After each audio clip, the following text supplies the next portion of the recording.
school, making students feel welcomed and appreciated while they're at school, and also really connect them to that school culture so that they attend more and achieve at higher rates and all of those good things that we want students to be doing in our schools. And so far, I feel like it's been a positive implementation, and you'll hear more about that from a couple of our principals and some of their teachers here in a minute. But just a little background before I bring up principals and teachers to share with you their experiences in their schools. Just as a reminder, this year we have 4 pilot schools, West High School, Bartlett High School, Begich Middle School, and Romick Middle School. So the middle schools that feed their high schools are our pilot schools this year.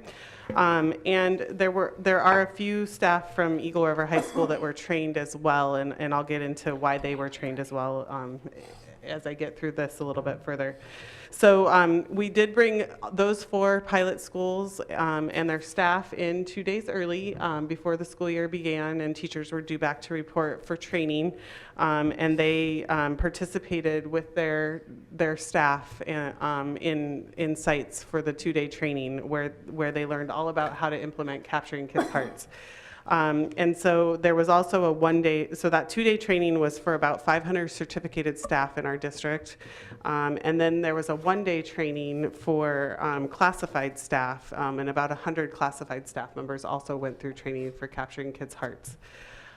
So looking ahead, beyond Capturing Kids' Hearts, one of the other programs that is associated with Capturing Kids' Hearts is Teen Leadership, and that was another one that the board requested an update on.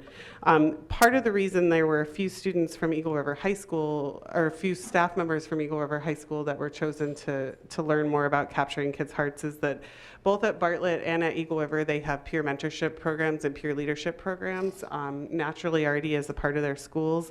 And the teen leadership piece of an extension to Capturing Kids' Hearts is a character educational process, and essentially it's about peer leadership within the schools. So you have a peer education piece where they go throughout their school and they learn all sorts of different values like courage, diligence, respect, compassion, justice, self-control, empathy, all of those things, and it's a peer-to-peer education process that teen leadership course is. And the reason Eagle River and Bartlett were chosen are because of the programs that are existing there, and so we are looking forward to next year incorporating that at those 2 schools. The other thing that we are incorporating with our coaches, it's an extension of Capturing Kids' Hearts, is the Coaching Greatness training program as well. And Coaching Greatness is essentially a Capturing Kids' Hearts program for coaches, and it has an emphasis for how we conduct ourselves as athletes and connect with kids as coaches on the field, because we know that's a really important part of high school and middle school development as well. So getting back to Capturing Kids' Hearts, I'd like to invite Sven Gustafson up. He is the principal of West High School this year, and he has also brought a teacher with him, and I'll let him introduce his teacher, but I'd like to turn it over to them to discuss how the implementation is going at West High School. And then we'll go from there. Thank you. Welcome. Well, good afternoon. I'm Sven Gustafson. I'm the principal at West. And this is David Souza. He's a physics and math teacher at West High School. To get my take on Capturing Kids' Hearts, I think that it's probably one of the reasons why I'm actually at West High School, because it's allowed me to get out of my comfort zone and get out of my shell a little bit. It inspired me to change a little, because we went through the Leadership Blueprint program last year here as administrators. And at West, me being new there, it's allowed me to get to know a lot more kids. I've known most of them because I was at Romig for 10 years. But just like this morning, as kids are coming off the bus, we're administrators, we're out greeting kids as they come into the buildings and getting to see them, see where they're coming in on a Monday morning. Those ones that come and shake our hands right away, it's pretty easy to tell how they're doing. The ones that kind of brush by you, those are ones we go in and check in on a little bit later to see how they're doing and what's going on, especially after a weekend. But I'm constantly seeing and hearing kids talking about, my teachers just want to know me now. and or teachers saying this has been a big change for me and it's been a positive change. Seeing good things happening and hearing about good things, seeing the social contracts being used in the classrooms have been a positive for us. But I'd like to have Dave give you a kind of where he was at and where he's at now as far as the capturing kids' hearts. Okay. Hi. This is my 15th year in the district. I spent about maybe half of that as a tech coordinator in a high school. I've been back in the classroom for 5 or 6 years now, and I've been struggling with some things in my classroom. A lot of my kids are, they're mostly juniors or seniors, except for my math classes. They like to talk a lot. They've been going to school together for 10, 11, 12 years, and they talk a lot. So we've done the social contract. That's helping me. If there's talking, I just call a timeout and I say, guys, those words on the wall are yours. Are you living by the words that you told me, the way you wanted to be treated and you want to treat others? And I offer to renegotiate if we need to renegotiate. We haven't had to do that yet. But then it's quiet down, everyone's focused, and I don't have to do that 8 times a class. I do it once and just call their attention to it. So that's super. The 4 questions, I've had problems dealing with other behavior issues in class. Now I have this scripted way to handle that I introduced to the kids before I needed it. We role played with it, and now when I walk over to a kid and say, Julie, what are you doing? Everybody knows what's happening. They know what's happening. I usually don't get to the last question. Usually it's, I'm sorry, Mr. Souza, I was checking my phone. I should be doing the problems, and back to work they go. So that's really, it's taking a lot of stress out of my school day, which is allowing me to have some energy at the end of the day to do prep or do other sorts of things to try and improve my practice in the classroom. So it's just, it's been a godsend for me. I think I can make it to retirement now. So I don't know if you have questions for us at all, or? May I just suggest, I observed some of the trainings, so I know what you mean by the 4 questions, but for board members, can you explain what the 4 questions are? Sure. So if there's a behavior issue in class, if kids are supposed to be, say, working on a problem set and they're chit-chatting with their neighbor, I just walk over and the 4 questions are, what are you doing? What are you supposed to be doing? Are you doing it? What are you going to do about it? And I don't get into arguments with them. If I go over and a kid doesn't answer the question authentically, I just ask the question again. If they continue to play games, I remind them that they can either answer the question, or if they don't, then they're choosing a consequence. My consequences are listed on the wall. They know what's coming. I haven't had to go that far yet, but that's the 4 questions. And it's super. We have a question from our online board member. What is the social contract? She wants to know, what is the social contract? Yeah, go, sure. So the social contract is a process by which every teacher in every single class period goes through with their kids and works through a process to come up with what are the things that, how do you want to be treated? How do you think we should treat the teacher? Kind of those words, a lot of times you get the same words from responsible, respectful, all those types of the caring, those types of words that go up on the wall. And everybody initials that we'll agree to be treating each other in these particular ways. And then when you're kind of shying away from the social contract, that's when we're talking about calling a timeout or checking each other, or really kind of discussing where are we supposed to be, and just using the 4 questions. Yes, Andy. Okay. And obviously, every teacher has ways that they deal with this. I'm curious about how much you sense that success comes from the fact that it's being done in every classroom. I'm suspecting that a lot of it, because of the consistency. So we did the creating of the social contracts over 3 days. We did 2 periods a day until we got through each of our classes. Each class has its own social contract. By the second day, oh, we're doing the social contract today? Okay, they all know what's happening. So that helped. It's good to know that the administration in the building is on board and has my back. They know what I'm doing. They know what my consequences are. If I send a kid down, they know what the deal is. And we're all on the same game plan. That's great. And the kids talk about it. The kids will mention things that happened in other classrooms. I think it's really good that everyone's doing it. I will say this, if no one else in the building does it, I will continue to do it, and it will work in my classroom. But it's nice having everyone else doing it. Yeah, even down to having the classified, the security talking about the same things, and the secretaries and the person that's answering the telephone in your building, we're all talking the same talk. And so the kids understand when they go from one room to the other kind of what the expectation is. And, you know, as far as, and we run our, like as administrators, we run our meetings for teachers the same way that they're running their classes. We start out with good things, we start out with needs, we start out with everything that they're doing in classrooms, we're doing as administrators with them as well. So I had another question from Starr Marsett. So I have a question because when we talk about this, I believe that it's supposed to be both sides. So it's not just a contract with the students, but a contract with the teacher and administration, because sometimes our teachers can, you know, get in a child's face or push the button or whatever. So I believe it's a contract that is for both parties and not just the student in the classroom. How is that being addressed?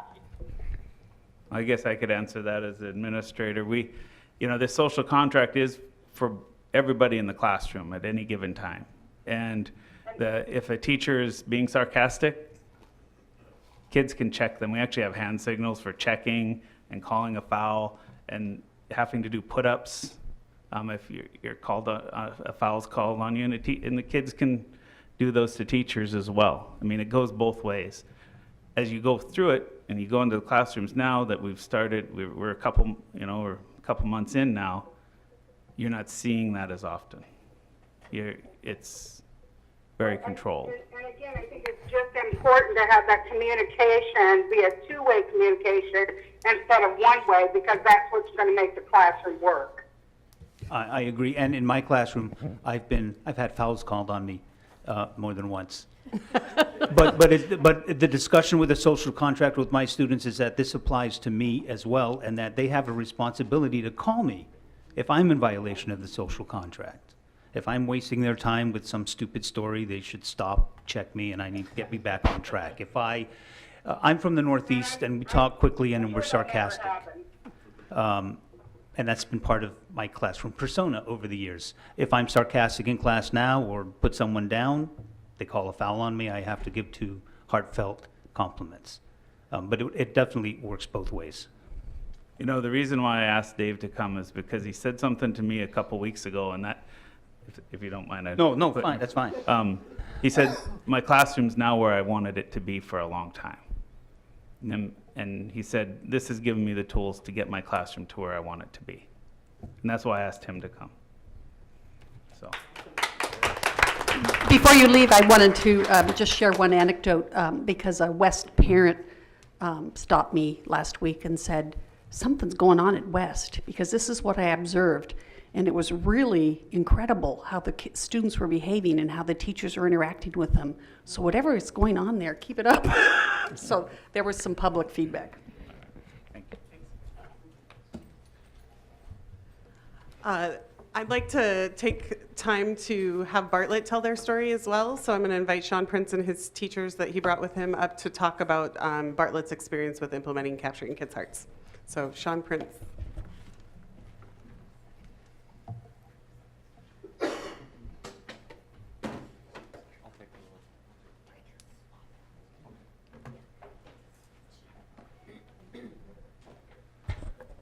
Good evening. My name is Sean Prince. I'm the principal for Bartlett High School, and I am flanked by Lakita Pollard and Rebecca Vano, English and math accordingly. Our story is similar to Sven's, just that we flew out of state to do the training in Anaheim. We've been through the blueprint training for the Excel model and how the leadership is done. And I was skeptical at first. Anytime that we go down to a training and you're surrounded by a bunch of people who are pushing a product, you're going to be skeptical. At least I am. I have two people sitting on my shoulders that are always like, this is really good, it looks awesome, and then, hey, is this really real? And because of time and opportunity, they had a presenter there, another principal, and they brought students in to speak about it. And the testimony from the students really seemed like I was going to be very interested in this, because they said our teachers care about us more than anyone else.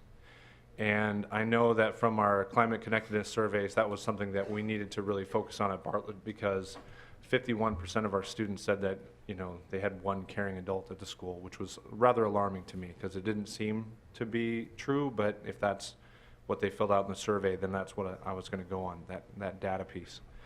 The people that presented in Anaheim said they rode a bus, and it wasn't that far away from where we had, so I had a rental car. I kind of ambushed the principal and told them, would you mind if I came by to visit? And they said, sure, when were you thinking? I know you're from Alaska. And I said, how about tomorrow? And I just showed up and had a kind of unprepared visit to the school.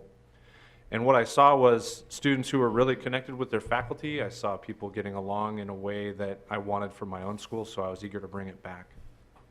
And it's been a really good implementation from my standpoint, but I'd rather that you hear from our teachers and get their perspective.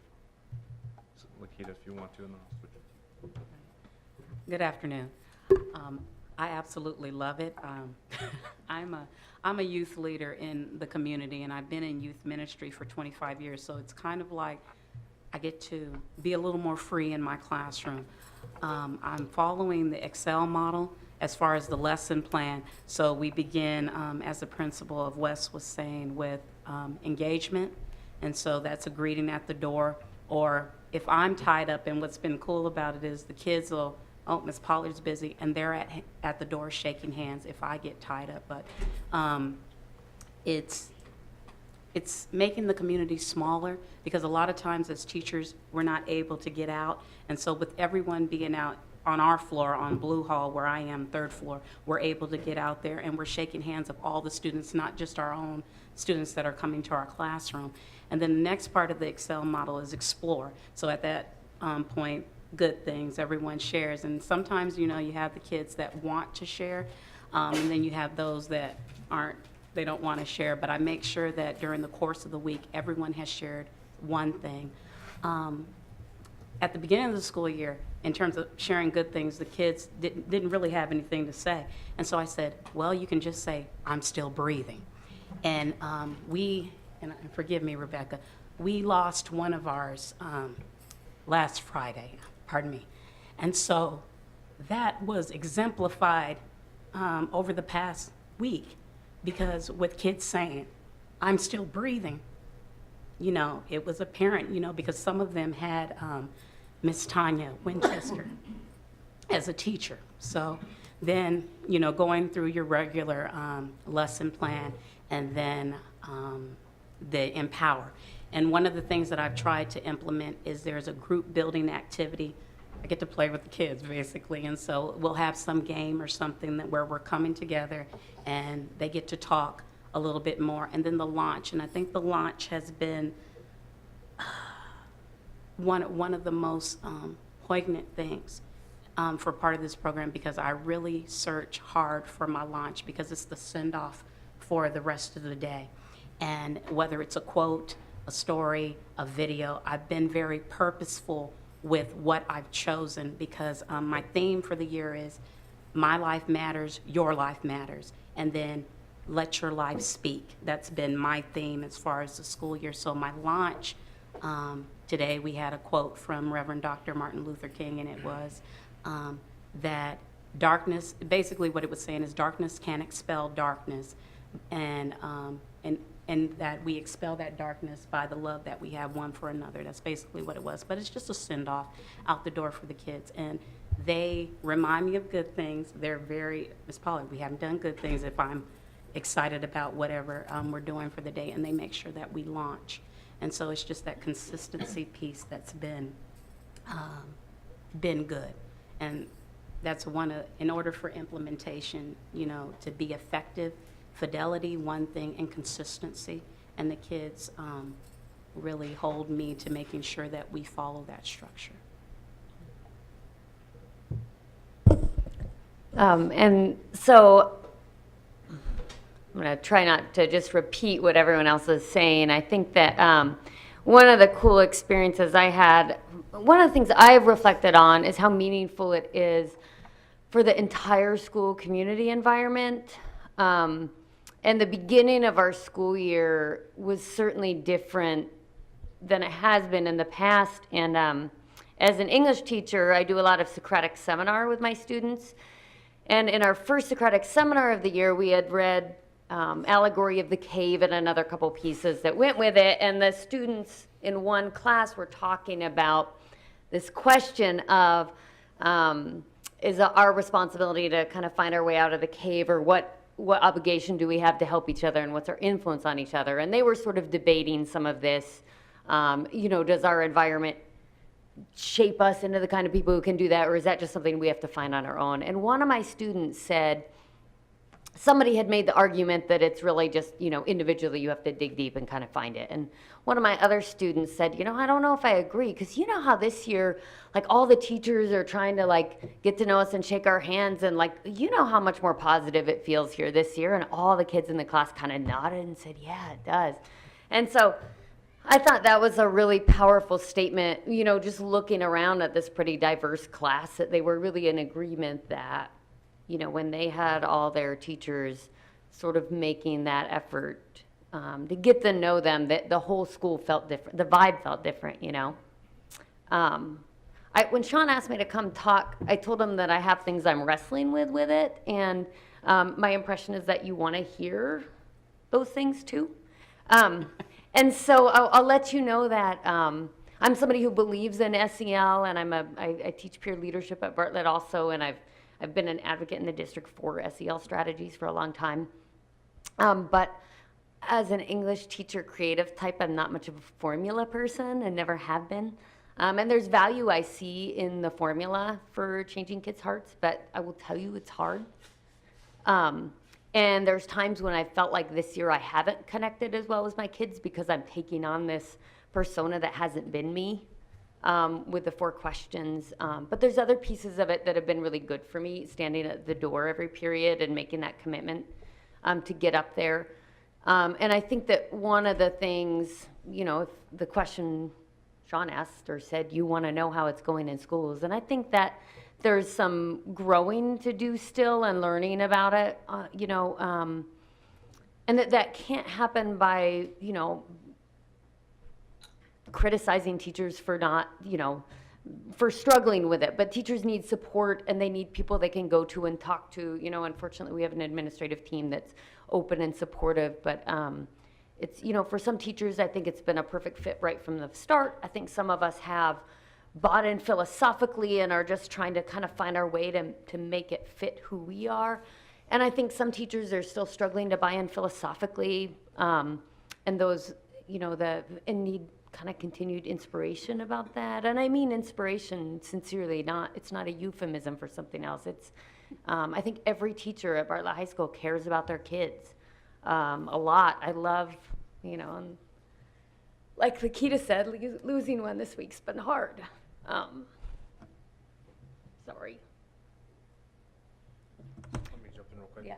So one of the things that, when we look at data and we're trying to find out how things have been going, our suspension rates, we've been leading the district with the number of out-of-school suspensions for the last 3-4 years. Not really a statistic you want to be proud of, but now we're in 3rd. I know that the students have mentioned that the vibe is different. The staff has mentioned the vibe is different. The way that they look and care after each other is different. You hear students in the hallway when they've been rude to each other say, that's a foul, and then they do on their own correction of making 2 affirmations to the students. One of the teachers that was going to be here today mentioned that the day that that the students were made aware that Miss Taylor Winchester was in the hospital in critical condition, they chose in that class, and she's new to our building, the teacher is, and she said, you know, I didn't really have a connection to Tanya, but the students did, and they chose to do their good things only to speak about the good things they remember about Miss Taylor. And they took time out of their day to do that. And I can't say how powerful that was, not just to know that it's going on in our school. I know that Tanya was a very loved teacher, but for the new teacher to our building to see our kids have that connection really stands out. I'm interested to see how we go through the year, to look at our suspension data, to see how it progresses. I'm interested to see how our testing data with MAPS turns out. But I know that being able to pull together, I've seen capacity in my faculty far greater than I could ever expect.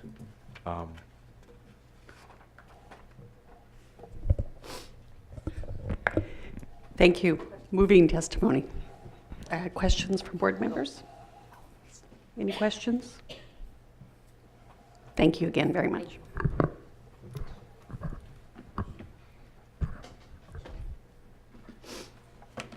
Thank you.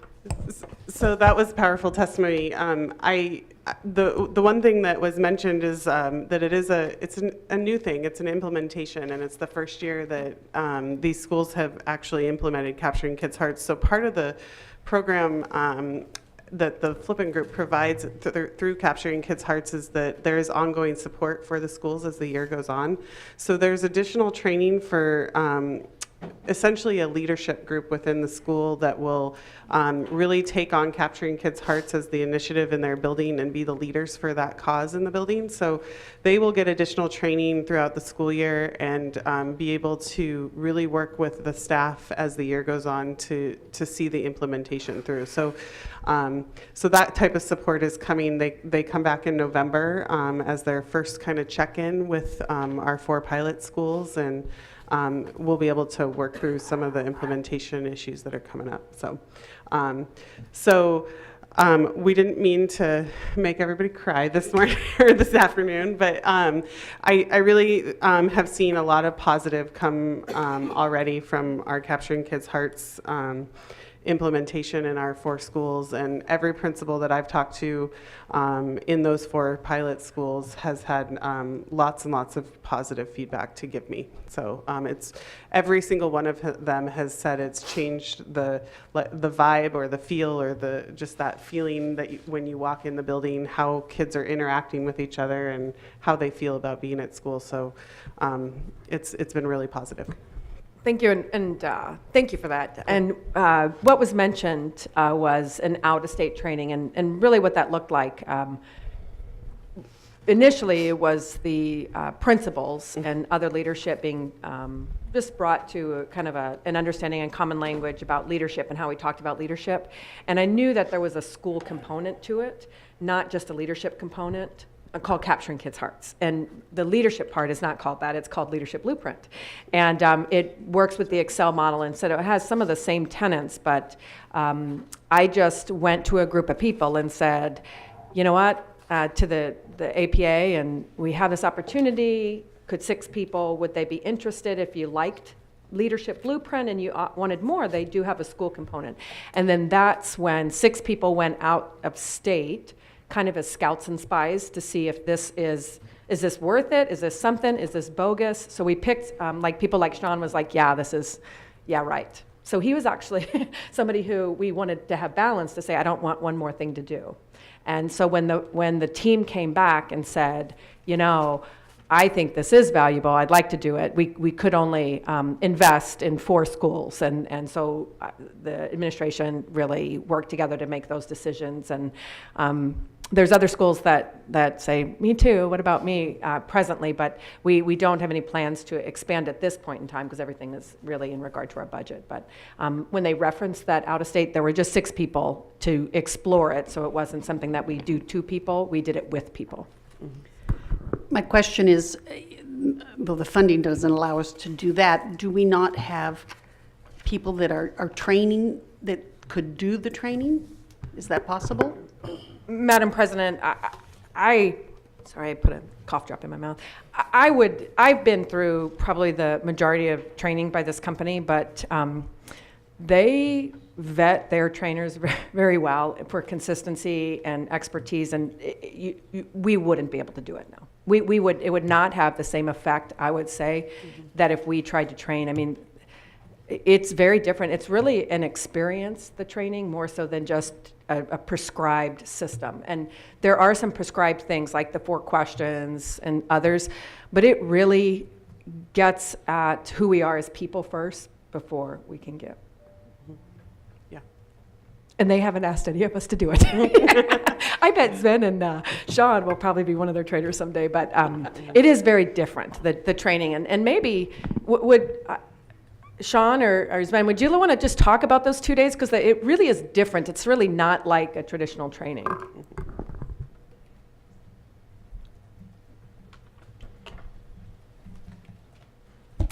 Hello again. The training that it gets a lot of, I guess, for me, I've never taught at a middle school or elementary school, but for high school, that most educators in high school are very compartmentalized. They teach content. They're a social studies teacher. They're a math teacher.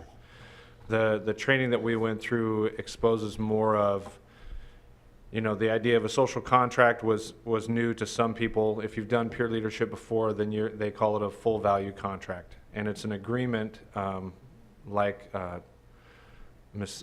Marsett had mentioned, that it is between the teacher and the student, and it goes both ways, which is not comfortable for a lot of secondary teachers. You know, they're used to being the boss. You know, I'm in charge. These are my rules. You will follow them, or there's this consequence. And I think the training actually takes you to that point where you start to gain an understanding of what do you need to get the most out of this class as a student? What do you think I need from you as the teacher instructor? And where can we meet in the middle? And it really lends itself to some very fruitful conversations about social contracts that we're all governed under right now. I mean, for the history teacher and me, I get to talk about Locke and Hobbes and go back to social contracts.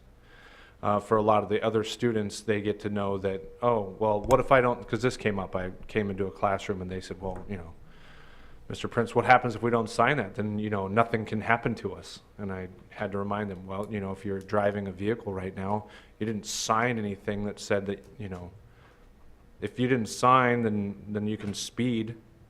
You know, if you murder someone, you know that people are going to come and find you and arrest you, but you never signed to say that you wouldn't murder anyone.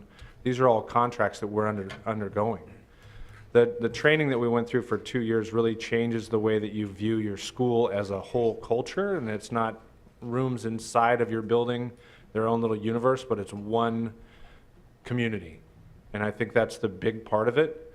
I think some of the teachers have struggled this year just because it's that uniformity. You know, Rebecca was nice to say that she is she's SEL on board already.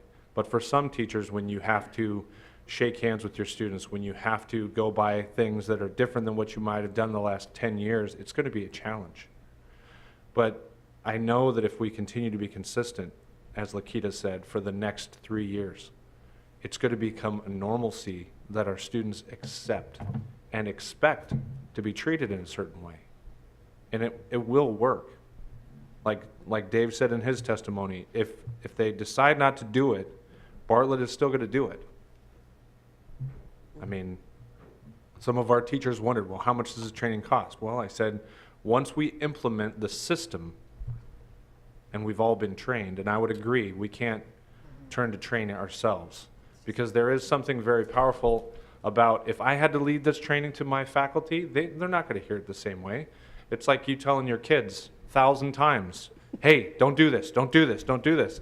And then your brother or sister comes over and tells them once, and they're like, oh, Uncle Tim said not to do that. And you're like, oh my God, really? And I think that would be the same way with capturing kids' hearts. If I stood in front of them and tried to tell them myself, they would just be like, God, you know, here's Sean again telling us what to do. But when someone else can explain it and use their experience, it takes a lot more traction. The other part that's nice about the principal being able to participate with their staff is that they can really be a participant instead of already always thinking about what comes next in the training or this is what I have to do next. They can actually develop the norms in their school in collaboration with their staff and be a participant in the process in building that community rather than directing all the time, like Sean said. So, Right. So one question, with your teachers, you and the staff have a social contract also. Correct. And so do they call fouls on you during a staff meeting? We have, I'm a recovering sarcaholic. I do use sarcasm from time to time, and I feel like it keeps you on your toes a little bit. And then again, some of the behaviors that teachers and principals, educators in general, are probably the worst students when it comes to like leading professional development sometimes. And when we want to do our work and we have behaviors, we can call each other out on that. And having a social contract that says we're not going to have our computers out, our laptops out, it's important, it's efficient, and it gives each other the respect that we deserve. yeah. And Madam President, I actually was at Bartlett in August when the staff had just completed their training, and it was just before school started, and they were developing kind of their protocols for if a student was sent to the office, like they were agreeing on what the order of events would be for consequences. And I actually got to witness his staff call a foul on him. And so yeah, it does happen. And it's part of that mutual respect. It does build that trust in the community that you're a part of, that you're going to be valued and treated in a certain way. So. Thank you very much. Yep.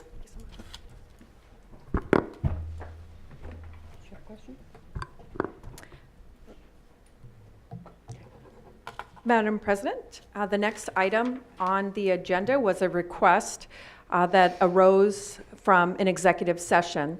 And I just want to share, as we make decisions in regard to re-entry of students after consequences are given, whether those long-term suspensions, expulsions, there was information we provide in regard to different programs for which children have attended, either were made eligible for re-entry or not. There's always a decision. And it was a suggestion by a board member that perhaps these programs and the larger understanding about the systems approach to this, what that looks like. So with that, Kirsten was going to introduce, but she seemed to have walked out. So I'm going to leave it up to Joe Zabotny because I know that he put this together. Oh, here's Kirsten. Do you have an intro? Yeah. So this was also a request for a greater understanding, which I thought was insightful because there were so many questions and they're just names of different programs, and we sometimes they come off the tip of our tongue because we are engrossed in the work, and we didn't understand that as we just need to communicate that information about what actually happens in regard to student discipline. So with that, I will turn it back over to the secondary team. Great. Thank you, Dr. Bishop. Through the president to the board, my apologies. I was saying thank you to teachers out in the hallway about our last topic. So anyways, Joe Zawodny is the director in the secondary education department. And you all know in our conversations this year about students who are re-entering our system after being long-term suspended for a variety of different things, that you had lots of questions about what that process looked like and what actually happens through that re-entry process. And so I've asked Joe to put together a presentation for you that just really outlines what that looks like for our students as they're from the time that they're long-term suspended to the time that they can come back to a regular school setting. And Nichelle Mock is also here. She's going to talk. She's a principal at a variety of our programs in the district, and she's going to talk a little bit about what she does at the school level after Joe has an opportunity to outline that process for you. So I'm going to turn it over to them.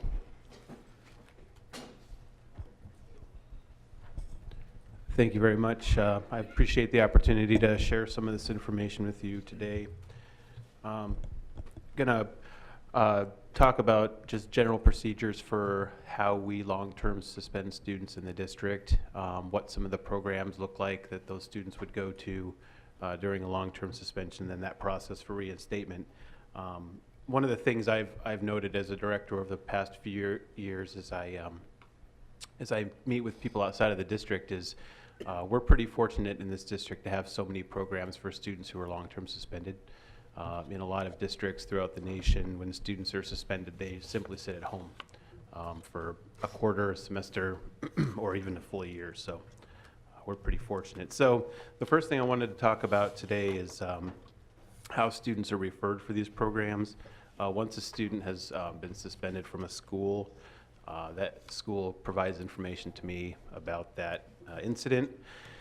And based on the incident and that student's behavior history, we determine a placement for them. And the length of suspension is also determined by that behavior and their behavior history throughout their tenure with the Anchorage School District.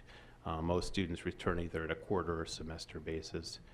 Our students with disabilities, our special education students who have IEPs, who have individual education programs or behavior plans, we look at those aspects as well to make sure that we're providing them with the appropriate educational placement. And then if a student has violated our board policy in a way that requires expulsion, then that would come to the school board. So some of the requirements for reinstatement, those are generally based on the behavior itself. So for instance, if a student was suspended for an aggressive behavior, we might recommend outside counseling or one of our own counseling programs for aggressive behaviors. If a student is suspended for a second drug or alcohol suspension, we have some counseling recommendations for that as well. Some students, we require them to help out with community service during their suspension. Students that we want to make sure that we know if they are safe to return to school because of violent behaviors, generally will require a forensic evaluation, which I know is a topic that we've discussed before. Students on second or third suspension for drugs or alcohol might be given a urinalysis exam as a requirement. And then some of our students are long-term suspended because of crimes that they commit in our community. And so one of the requirements for reinstatement might have to deal with legal proceedings there. So we have a number of programs that we offer in the school district. Yes, ma'am. Is it okay to take questions in between, or do you want to wait till the end? We can take questions at any time. Mr. Donley. I'm always interested in impact upon victims. Do any of these elements here have any element of reaching out to the victims or trying to make compensation or mitigate the damage caused that may have led to the suspension? You know, it depends on the scenario. Generally speaking, there's not a requirement from the district for an aggressor to make direct contact with the victim as a way to apologize or work that way. It's smaller infractions throughout in schools. We might have mediation as a piece. But when we're talking about students who have violated our board policy to such an extent that they're being suspended for a quarter, semester, or a year, we generally don't ask them to reach out to the victim later and have those discussions. There's compensatory penalties for students who do things like vandalism and things like that, and some of our programs that we're going to talk about do have a restorative justice component to it. But as far as that connection student to student, that does not happen. Yeah, and it doesn't have to be student to student. It can be through a third party. It's just that I think that's an important part of rehabilitation of many activities that could lead to suspension, is some recognition of the harm you've caused to other individuals and some recompense for it. I would encourage you to consider adding some elements of that where appropriate to this. It's even part of our state constitution now. No, I would agree, and after our last discussion at executive session last month, it was definitely something that we've been discussing at secondary level. Okay, Yes. thank you. So moving on to the ASD program, so we have a number of programs that we utilize in the district. Some of them are run by the school district. Some of them are run in conjunction between the Anchorage School District and Department of Juvenile Justice or Department of Corrections. And so the two programs I'm going to discuss briefly are our continuation program and outreach program. Our continuation programs are located at Save High School and Benny Benson. And these are programs that we generally send students to if they've had a second or third out-of-school suspension for a drug or alcohol violation.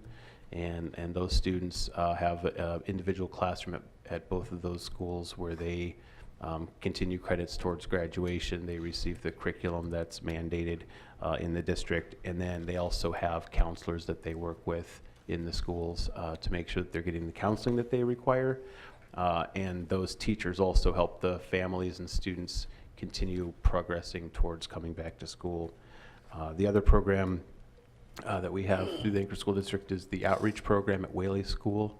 A lot of times our students who are suspended have needs in an individual education program, an IEP, or a behavior plan that can't be addressed at one of these smaller programs like an outreach or a step up that you hear about. And so those students will generally go to the outreach program at Whaley, where there's a special education staff that can meet those needs.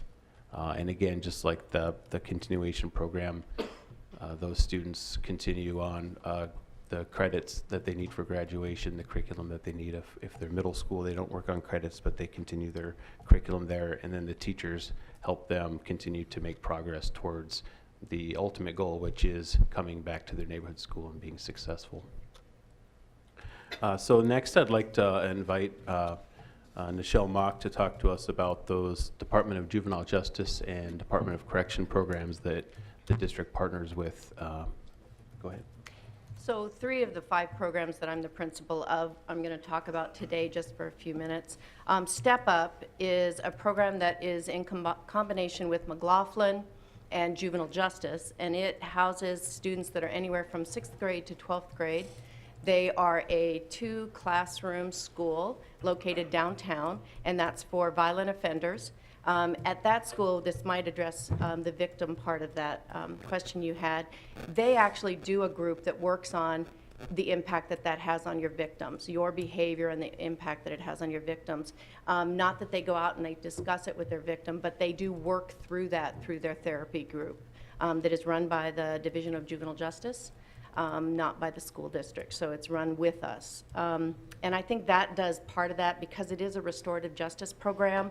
Last year during the mini summit, a couple of the board members were lucky enough to hear some of our students speak about that program and the impact that it had on them and how they felt that they could then go back into their schools and be more productive and less violent, which had gotten them there to step up in the first place.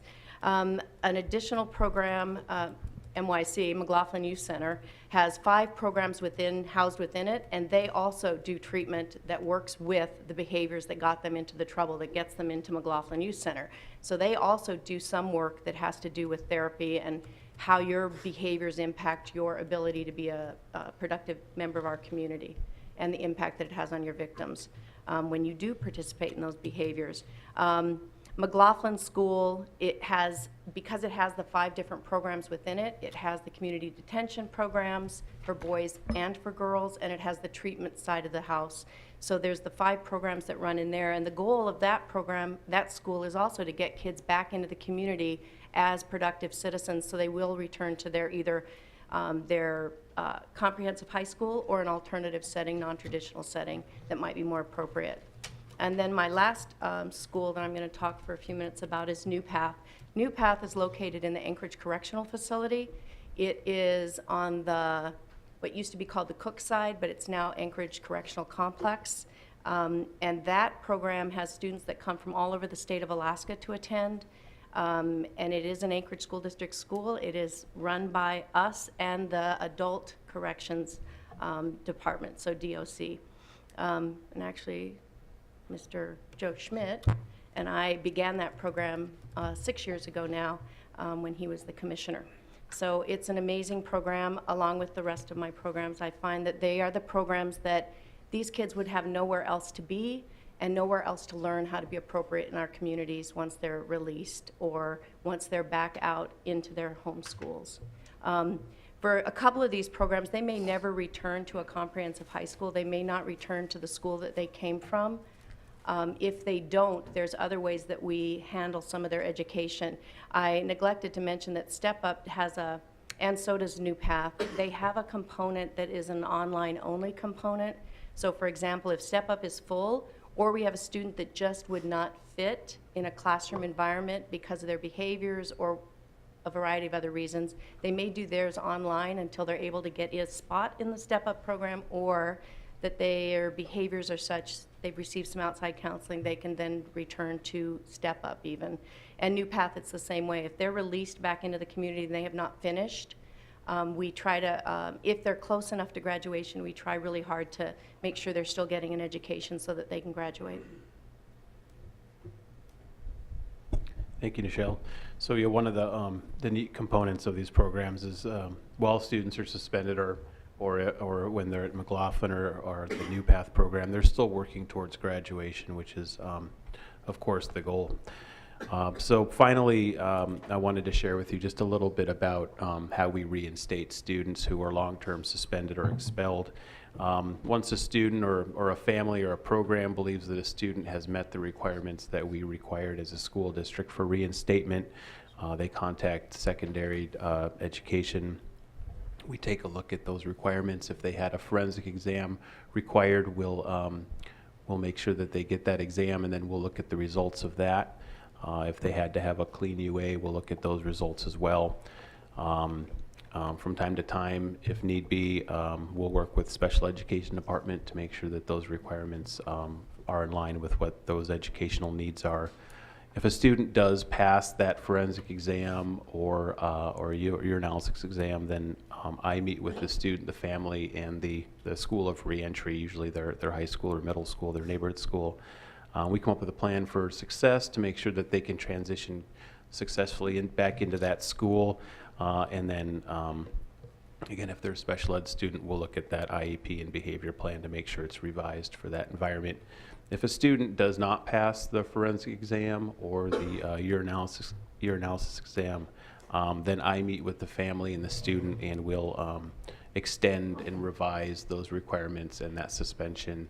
Like I've mentioned before, if a student doesn't pass the forensic exam, for instance, and they're expelled, those students won't come back to the school board for recommendation.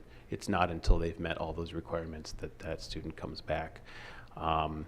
If they do pass that forensic exam, though, I will bring that student to you at executive session for reinstatement. So that's just a brief synopsis of the process that we use and the programs that we utilize. I appreciate your time, and I'd be happy to take any questions that you might have. Snelling. Why do we call it a long-term suspension when what we're really doing is just assigning them to a different school? That's a good question. Historically, in the district, we did suspend students for 45, 90, 180 days, or even a full year. We refer to them as long-term suspensions. In the handbook, anything over a 5-day out-of-school suspension is considered a long-term suspension. For a suspension where a student is placed in an alternative setting, we do a 10-day suspension, and then and in that 10 days, we work on getting them placed in an alternative placement. We then track transfer that student to that program, and so it's a little more accurate as far as data collection than if we just suspend the student out for 45 days when they're actually still enrolled in another program. It doesn't adequately document their attendance in the district, and so it's technically a long-term suspension because it's more than 5 days. Madam Bishop, through the president also, and there is basically some legal requirements of that. We are literally taking away the right of the child to go to their home school, the school that they were at. So it is a process by which they're losing through our presumptive sanctions, through our, these are the expectations. They break that. It's that contract. So it allows us to be able to we couldn't just say, you know what, you're not going to go here anymore to reassign, and a lot of these, like Joe said, we're creating opportunities because a child who's suspended, who's just home, we're going to probably be afraid of that child when they're done their suspension. I mean, we need to educate kids. They have a future. They make a mistake, a bump in the road. They're still our kids, and they're going to be in our community. And so we'll never give up on them. And a mistake for a 16-year-old that we can help and correct, we want to move on because they get deeper and a lot of time more serious as kids age. So it does have to do with the legal requirements of actually getting kids out of school. And then we reassign them because we know it's the right thing to do to keep kids at being educated. Okay. Follow-up, Norma.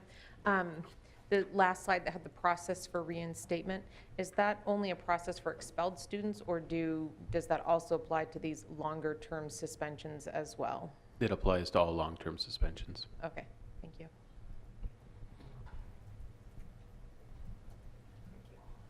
Thank you. Thank you very much. Thank you. And Madam President, if there's any further detailed information and perhaps further questions like Mr. Donley had, we can certainly just direct them right to secondary or Nichelle. Thank you so much. And finally, Madam President, the third item on the work session is legislative priorities.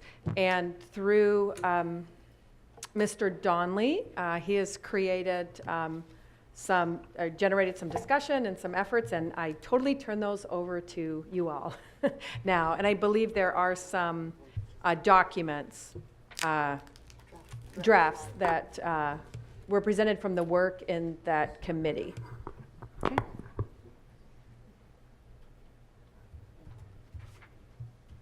So, Mr. Donley, would you like to lead this discussion? Well, thank you, Madam Chair, Madam President. Basically, I just want to thank staff for putting together these first drafts of what would be the upcoming legislative session priority list and legislative update. We just got these.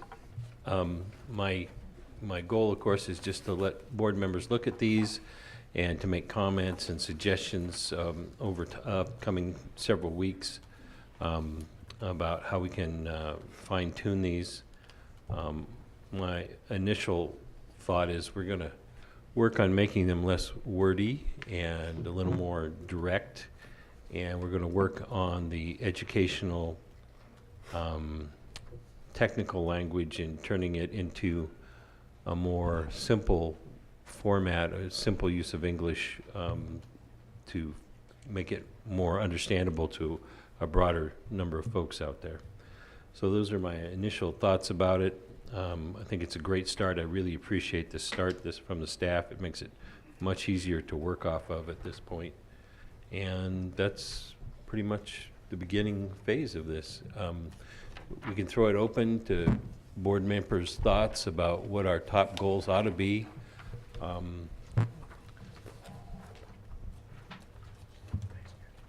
We have the policies or the goals that we had as our top legislative priorities last year.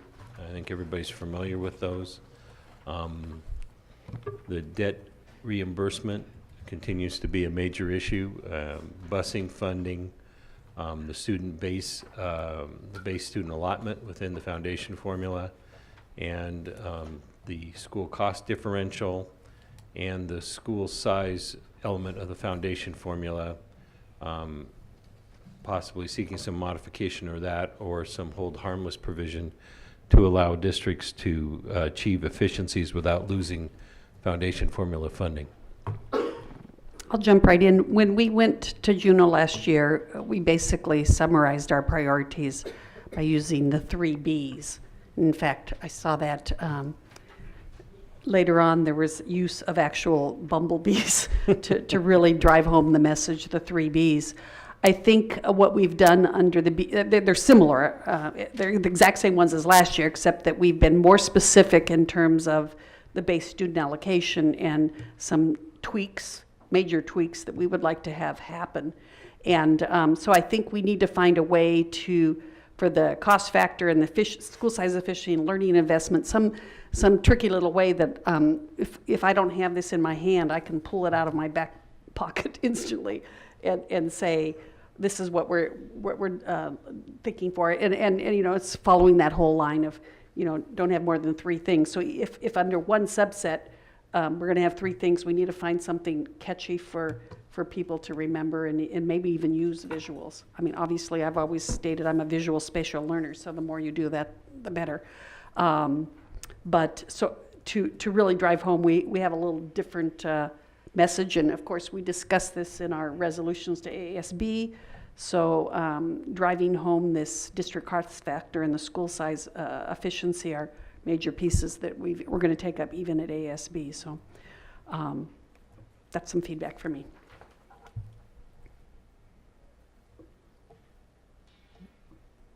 I know this is the members' first time seeing this, and in fact, actually just recently got, and this is, like you say, just a beginning point. This is by no means the final product yet, so everybody's, you know, input is needed into this to make it the best it can be. I think the next draft is going to be a little more succinct, shorter. The secondary page 2, I always found if the message was being heard in terms of when we were working with legislators on the 3Bs, then I usually could pivot over into our smart investments. So having that there, and even if I didn't have an opportunity to talk about it in our meetings, this was part of the literature that I left with them and staff to for them to have more information. So I do like 2 separate pieces of paper that you can manipulate based on how the conversation's being led. Ms. Snelling, you look like you have a comment. When I look at the BSA section,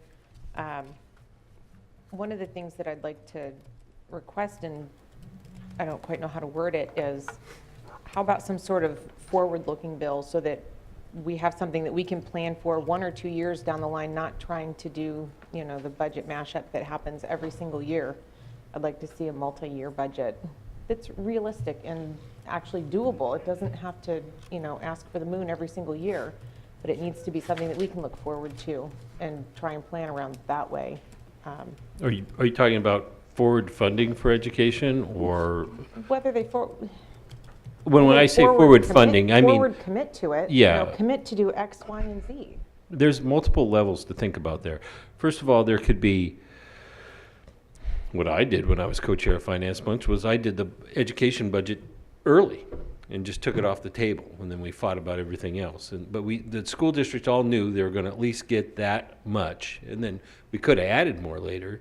I mean, and that way we avoided the pink slips and all those kinds of issues.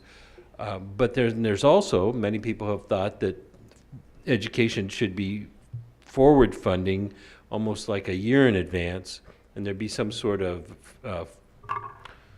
set aside fund, which would take a constitutional amendment so that it would always be a year in advance type thing. That's more complex, but that's another possibility. I mean, so there's different ways of approaching that, and and I'm willing to go try to craft some statement about that if I had a thought about what people were really interested in advocating for. Along those lines, also, it might be time to, and I've kind of asked our administrative team, if you could change something about the existing law that drives the pink slip problem, what would you change? And I would love to, if we had something we all agreed that's some change we'd like to make, that would be something we could also advocate for. My comment on that is that we have a commitment on what the education budget is by February 1st, since we have to deliver our budget to the Muni. I mean, I don't know if that's completely preposterous thought when you deal with the legislature, but that would be my wish list. I think Ms. Snelling or Ms. Marsett has something to say. Well, at one time we did have a fund for education, and they took that to help balance the budget. Mr. Donley, you want to comment on that? I don't know what she says. We did have a fund. the forward funding. There Wasn't a was a- special fund, though, constitutionally mandated, no.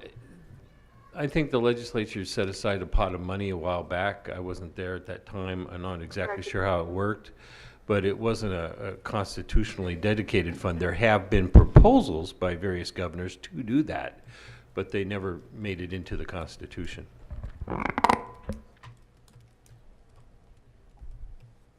Other board members? Yes, Dr. Bishop. Yes, Madam President, I will commit our team to work. We have really the content here that we described, and we'll come up with something catchy and memorable. We'll try to use our brains to come up with that, but the discussions around under the base student allocation, like the learning investment is really everything about academics and why we want to do it, and then the others are really in regard to that, you know, the cost and size of the change. So we'll work to be clever and to come up with the content is there to actually change the system, which is, I think, the overall goal to think ahead. So we'll commit to that, Mr. Donley. Great. Any other comments from board members before we move on the agenda? Okay, we are a little bit ahead of schedule, yay.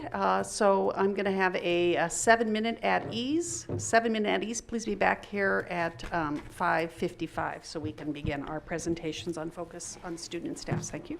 Okay, at this point in our agenda, we're going to do our focus on staff and students, one of our favorite times. So Dr. Bishop, please lead us in that task. Good evening, ladies and gentlemen. How is everyone? Give me more gusto. How is everyone on this Monday evening? Yay, all right. Well, thank you for attending Focus on Staff and Students. And I always like to give a background of this time in our agenda. And it was really a focus and a dedication by the school board to let our community know what makes ASD great. And it was decided when we had long discussions, it was really about the people. It was about employees. It was about our kids. It was about our families. It was about our business partners. And that collectively makes what we happen every day just beautiful. And so to give thanks and to celebrate the small things that make us great, that really are the big things in life that make it a good place to be, we're going to share 4 this evening. So the first are staff and students from Scenic Park Elementary School. If you could please come forward, and I think Principal Schmitz is here. Yes, please come forward. And I'm going to talk about you for a little bit. Okay, so look at these Scenic Park. Yes. Okay.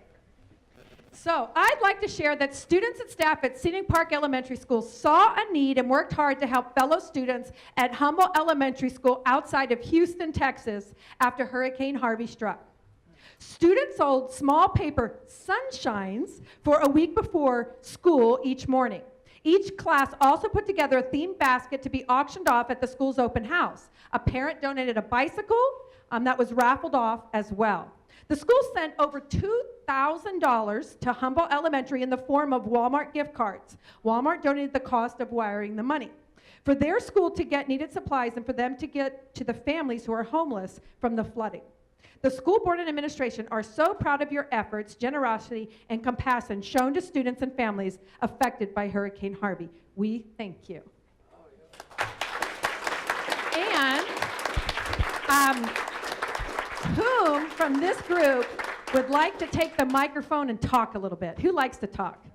I think this, just about the 2 boys on the end. So we got some talkers down here. Come forward. I would like you to give your name and maybe talk a little bit about this and what it meant to you, and just let us know. We're here on your behalf, and we want to know a little bit more about you and your school and this effort. Real close to you. Hello. Hello. Alexander. And whose idea was this, Alexander? The principal. I think. What was the best part about this this project you were on? We gave money to the people. To people? How do you think that made them feel? Good. Good. All right. Let's see. What grade are you in, Alex? Fifth. Alexander, fifth? Okay. What's the best thing about your school, Alex? It's fun. It's fun. All right. Can you tell me a little bit about these things?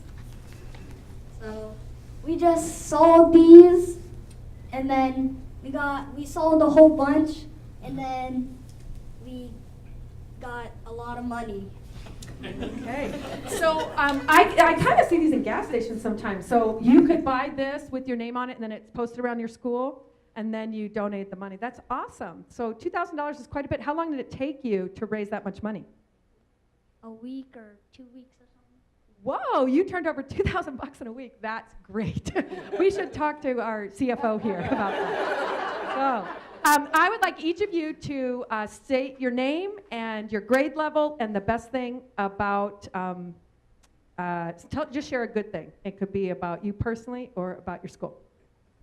I'm Char Panome, and I'm in 5th grade, and why I like the school is because that we help even though we're not the ones that are in trouble.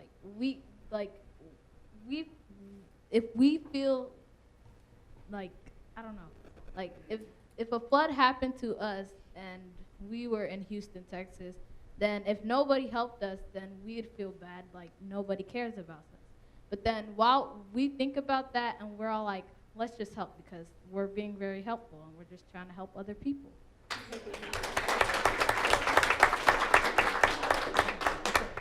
I'm Winter Woldridge. I'm in 5th grade, and what I really like about our school is that it's really caring, and the teachers are really awesome.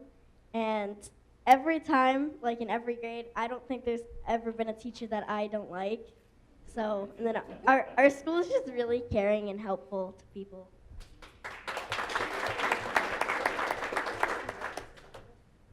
I'm Alexander Petyanko. I'm in 5th grade, and I like my school because it's really good and I learn a lot.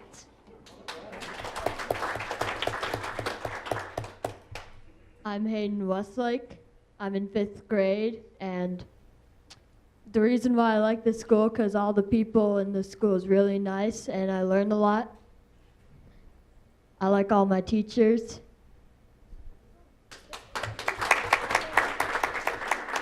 How about you? Would you like to make a statement, and then we're going to take a picture for our website? I'll just say I'm Jennifer Schmitz, I'm the principal, and the thing I like the best about Scenic Park is its staff and students for sure. Very caring, always willing to help somebody else out, so I'm really proud of them. These guys are our student council, that's why they came today. They were just elected to the board this year.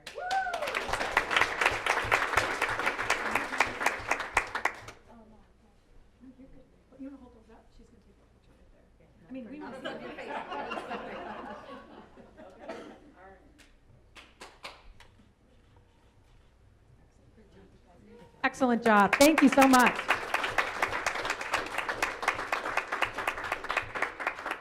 And now, would the staff of Northern Lights ABC School who are in attendance please come forward, as well as your principal. And on our parent board, Mr. Donley. Come on. What's that? Oh, the parent board's here as well. Excellent. Oh, there's staff. Well, here's Dave Donley's from the parent board. He plays on a lot of boards. Come on, Mr. Donley. Okay, so I'd like to announce that the United States Department of Education has recognized Northern Lights ABC K-12 School as a 2017 National Blue Ribbon School. The school, which was nominated by the Alaska Department of Education and Early Development, previously received this prestigious recognition in 2004. Northern Lights' excellent staff, strong parent involvement, and multiple community partnerships add up to an exemplary public school, said Alaska Education Commissioner Dr. Michael Johnson. The National Blue Ribbon School program honors public and private elementary, middle, and high schools where students achieve very high learning standards or are making notable improvements in closing the achievement gap. School performance is demonstrated by student scores on statewide assessments in English language arts and math. In nominating schools, the Alaska Department of Education and Early Development also looks at participation rates and assessments, attendance rates, as well as graduation rates where applicable. The school board and administration are pleased to recognize Northern Lights ABC School as a high-performing National Blue Ribbon School. Congratulations, and thank you for your hard work and dedication. And let it be known that this year, there's over 500 schools in our state, and there was only one National Blue Ribbon School, right here.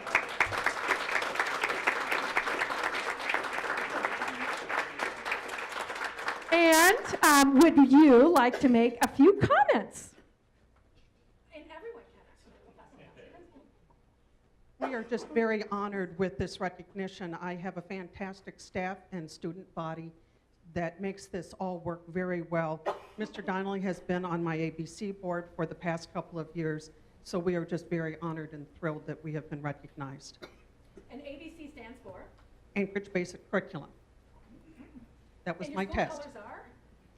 We don't know. Red, white, and blue. It seems to be red, white, and blue. That's, and we were very honored. Dr. Bishop joined us last Friday, and we do a red, white, and blue that each grade level has to present. And so Dr. Bishop came and was with us for our 5th grade. So thank you very much for joining us.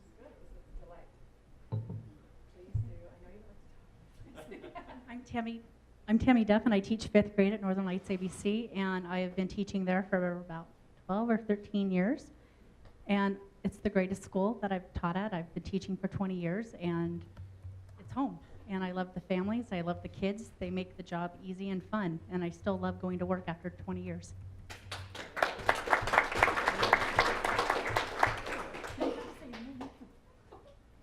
Hi, I'm Jelaine Heinrich, and I teach 3rd grade. I've been at Northern Lights ABC for 4 years, and I agree with Tammy. It's a wonderful school to be at. I really appreciate the supportive staff and the parents and the students. It's a wonderful environment. Hi, I'm Cora Naville, and I've been teaching at Northern Lights ABC for 11 years, but I started as a bilingual tutor there for 2 years, and then I came back as a teacher, and I love teaching at Northern Lights ABC. It's the best. Hi, I'm Brenda Barnett, and I'm teaching 3rd grade also, and I've been at Northern Lights since 2001, and then I taught 5 years before that.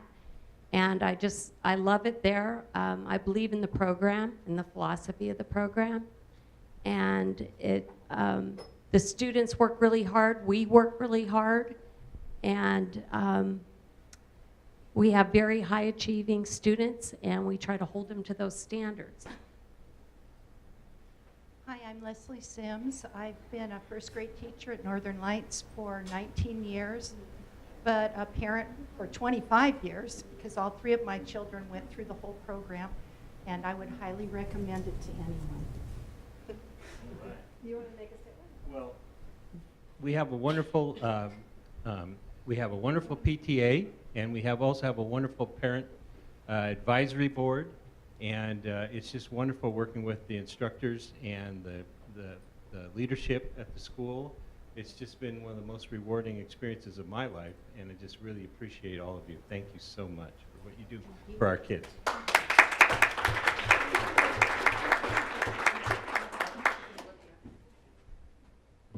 go to the back. I'm a little bit tough. I can go to the back.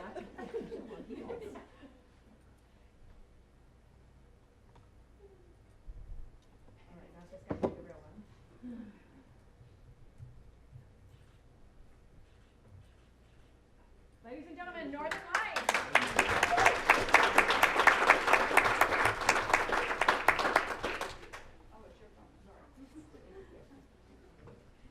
Our 3rd recipient of Focus on Staff and Students is Tracy Espeland. Please come forward.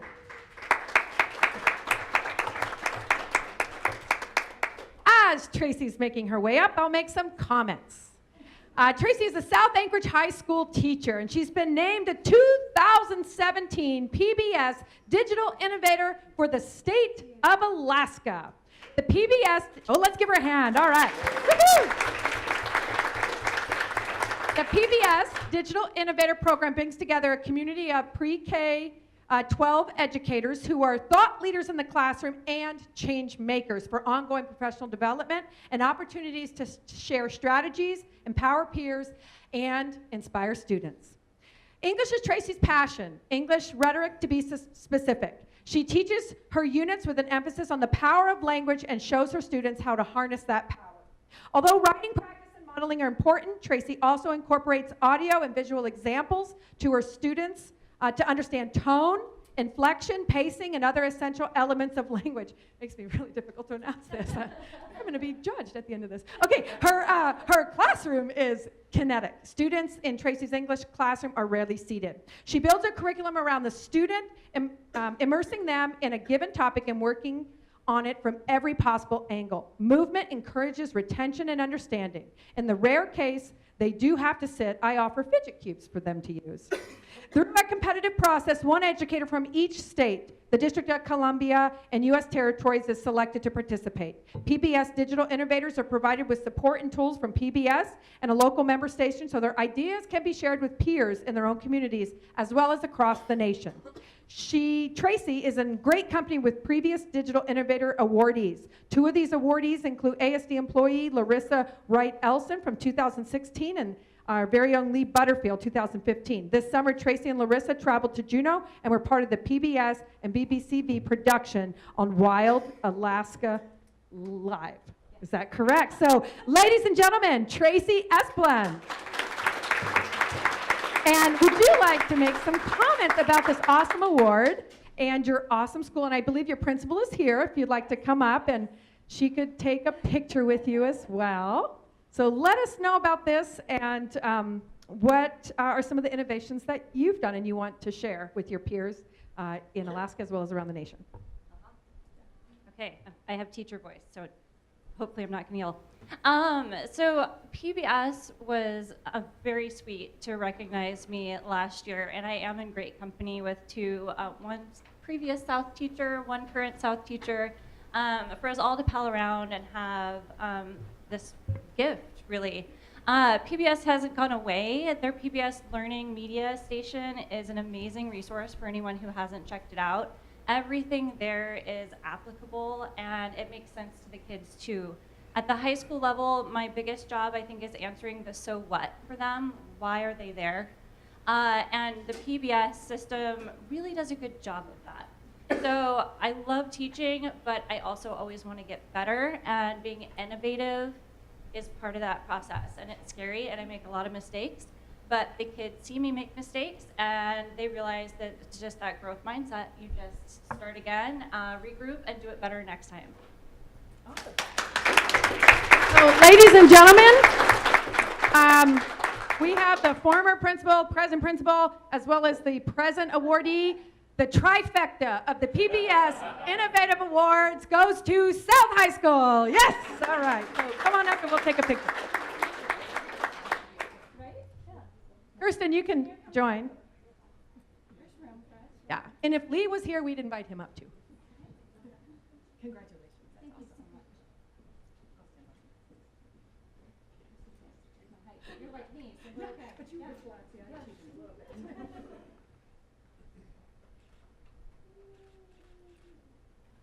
Thank you. And this evening we have our last award member is actually a board member, Miss Kathleen Plunkett. Please come forward. Yes. A side conversation about the PBS Innovation Award. So, the McKinnon Educational Excellence and Human Recognition Award was established in 1985 to recognize Don McKinnon and his service to education in Alaska. In honor of his work to forge professional relationships on behalf of Alaska's young people, the AASA Board of Directors established this award to be given to school board members who have provided meritorious service to their school districts and communities. We are pleased to announce that school board member Kathleen Plunkett has been awarded the 2018 Don McKinnon Excellence in Education Award, the only awardee in the state of Alaska.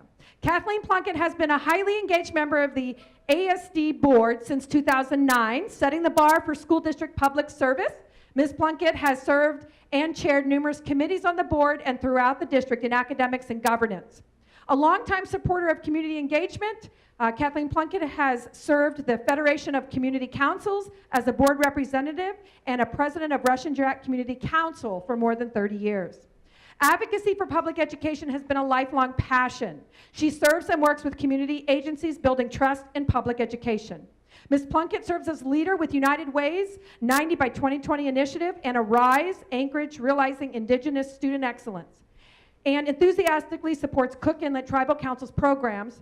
Claire Swan, longtime Cook Inlet Tribal Council board member, honored Ms. Plunkett for her work with the CITC and Arise with the native name Ada Squaya, which means dear helper or best helper.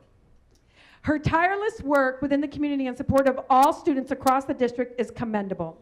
It is with great pride that the Anchorage School Board and Administration recognize this evening Kathleen Plunkett as the 2018 Don McKinnon Excellence in Education Award winner. Congratulations. Yeah. So, would you like to speak about this and maybe your tenure since 2009? We have a few minutes. My tenure since 2009. I don't have much of a voice today. You know, you pick it on a bad day. Is this the reason? It's a very big honor. I'm in my last year, as most of you probably know. It's bittersweet, but I think the district is doing pretty well and moving in a great direction, and we have a lot we still want to accomplish and need to accomplish for our kids, but really it's all about our kids, and why say anything more? Excellent. Do it for the kids. All right. So with that, we'll take a picture.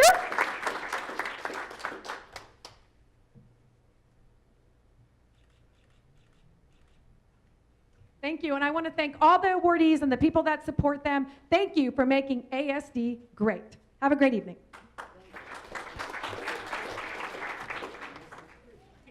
Kathleen, are you ready? Thank you. So at this point, I'll entertain a motion for adjournment into work session. Executive session. I move to go into executive session for purposes of negotiation updates, and that's it, correct? Mm-hmm. Do I have a second? It's been moved and seconded. Is there any objections? We are in executive session.